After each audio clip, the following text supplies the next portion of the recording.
What's good, EYTBC? What's good, fight fans, boxing heads around the world? B Marsh with another boxing video. So, on this day in boxing history, September 27th, 1950, we got the World Heavyweight Championship right here between Joe Louis, the challenger, versus the champion, the Cincinnati Cobra, Ezzard Charles. All right, so how did these guys get here?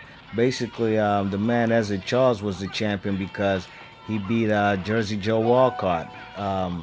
He fought Jersey Joe Walcott numerous times. I believe four times. I think they split. They split.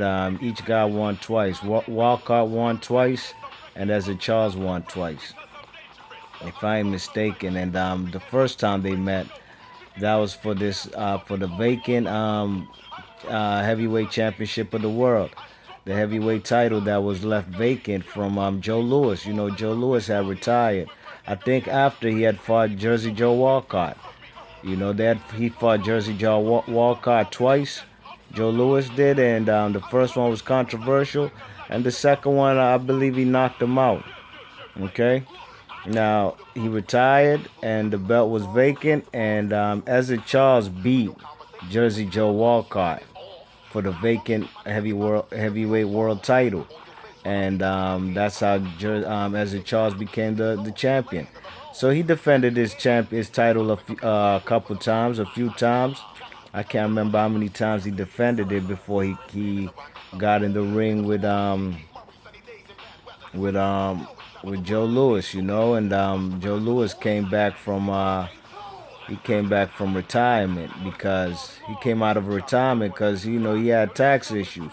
He had tax problems with the IRS, and he owed the IRS probably like $500,000.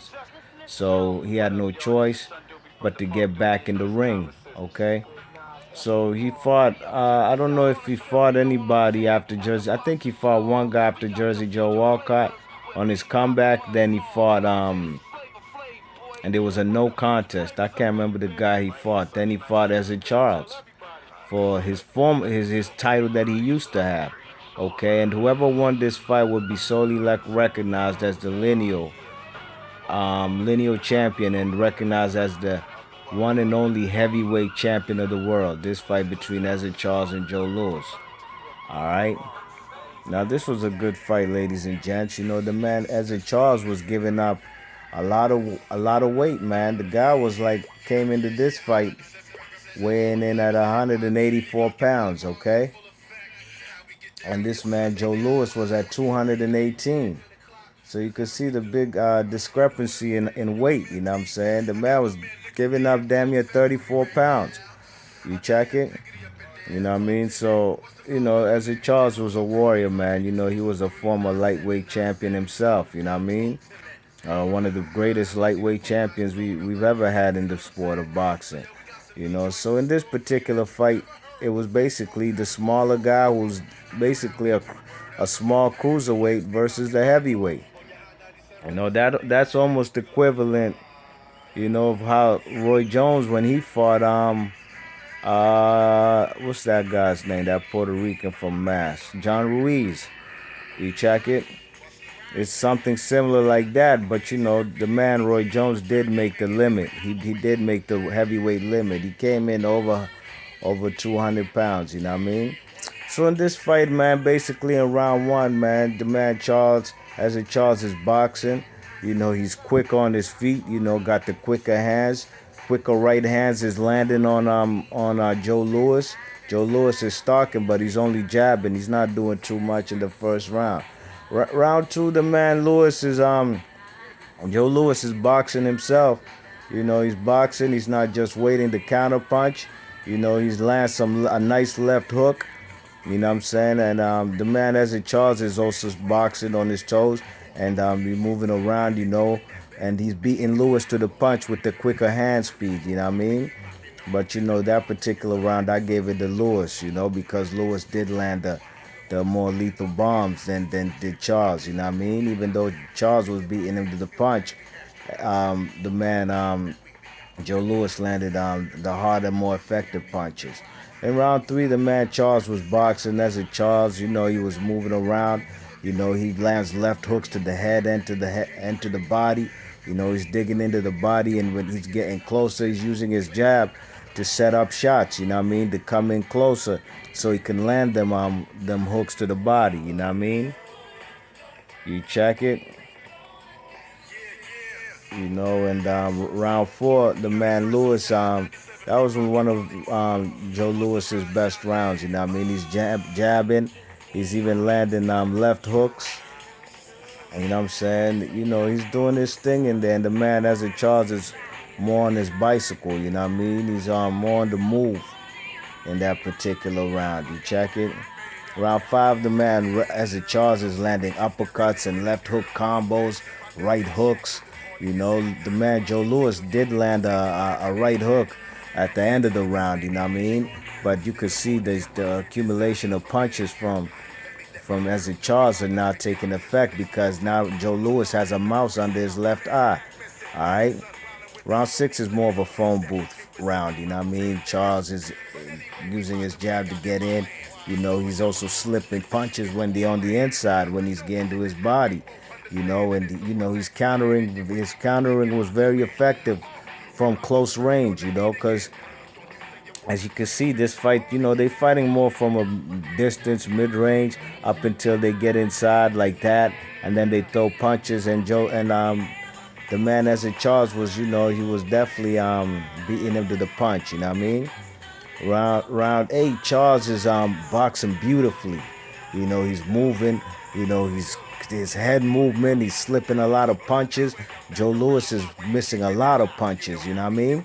Because the man got his tight defense and he's moving around well. You know, Ezzard Charles. Round 9, the man Charles is on his toes. He's boxing on his toes. What's his name is more flat-footed. Joe Lewis, you know what I mean? And you know, the man Ezzard Charles is basically schooling this man. You know what I'm saying? He's landing. You know, he's landing some shots. You know. And then the man Joe Lewis, he lands an uppercut and a left hook. You know, that particular round 9, the man Ezzard Charles is dominating up until Joe Lewis lands an uppercut, a right uppercut, and a right hook that severely hurts the man Ezzard Charles, and it looks like it breaks his nose because it damages his nose bridge and is bleeding. You know what I'm saying? Round 10.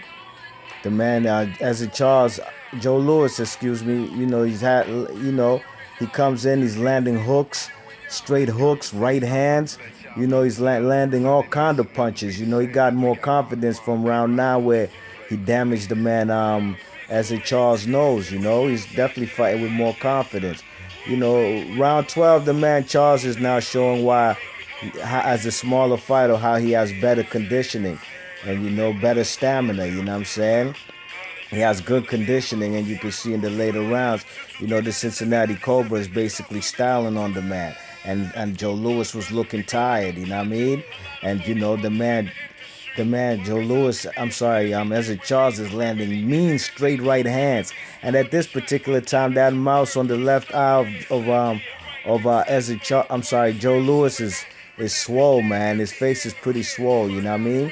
And them right hands took the light. They basically, man, they causing enough damage and his eyes swelling, you know what I mean? Round 13, the man Charles, you know, Ezzard Charles is jabbing, he's boxing, he's moving, he's boxing on the back foot. You know, he's landing on any kind of punches he wants, man, because now, you know, he's definitely got his confidence after he got his nose bridge broken, you know what I mean? You check it, round 14. The man, Ezzard Charles, I gave that round to him too, man. I gave him the majority of the rounds. I'll get to my scorecard in a minute. You check it, the man in round 14, Ezzard Charles lands a right hand and a right uppercut simultaneously. Pow, pow. And that takes the fight out of the man, out of Joe Lewis, you know what I mean? Then the man is landing combinations. You check it, he's basically styling on the man Joe Lewis. And Joe Lewis, at the end of the round after the bell, he lands a mean right hook. And so does the man Ezzard Charles. He follows up with another mean right hook of his own. You know what I'm saying? So basically, this fight was basically Ezzard Charles all the way, man. The man, like I said, was 7 years younger, and he beat his idol. Joe Louis was Ezzard Charles' idol, and this fight right here, he had to do it, man. He had to beat the older man. He was 7 years his junior. He was 29 years old at this time, and Joe Louis was 36. And it wasn't quite the same fighter he was, but it showed even from the Billy Conn fight with Joe Louis. He was slowing down. So the man as a Charles, man, he solidified himself with this win, man. He beat numerous of Hall of Famers, Archie Moore, Joey Maxim, this man, Joe Louis, what I mean? He beat numerous guys, Jersey Joe Walcott. So and and this victory right here solidified him as a great. He's one of the greats, all-time greats in boxing. You know what I mean? So this was on this day in boxing history. I had to give a shout out to the man Ezzard Charles because this is a significant win. Dethroning the former heavyweight champion of the world, one of the greatest, in my opinion, top three, top four greatest heavyweights of all time, in Joe Louis. Ezzard Charles defeated him, and he solidified himself as one of the greats himself. And in this fight, I basically had Ezzard Charles winning 10 rounds out of 15. You know what I mean? He was basically dominating this fight, but not without any damage. He got his nose bridge fucked up, and he also got his left eye was swole too at the end of the fight. And this was the first victory also for Ray Arcel, who was as a Charles trainer. It was his first victory against the man Joe Louis. He had tried I think 11 times before that. But he had 11 fighters try to beat the man. He tried 11 times to beat the man Joe Louis, and his fighters came up short. But Ezzard Charles, man, definitely sealed the deal, and he got the victory against the great Joe Louis. So let me know in the comment section what you think about this fight, and let me know the significance it has to you, as far as in heavyweight history. Ezzard Charles retains his title and is now also recognized as the world heavyweight champion of the world. You know what I mean? And also, by beating Joe Louis. Let me know what you think about this fight, all right? B Marsh Boxing, thanks for listening. If you like the content, please hit that thumbs up. And if you like the video, also share the video and please subscribe. B Marsh Boxing, thanks for listening. Peace.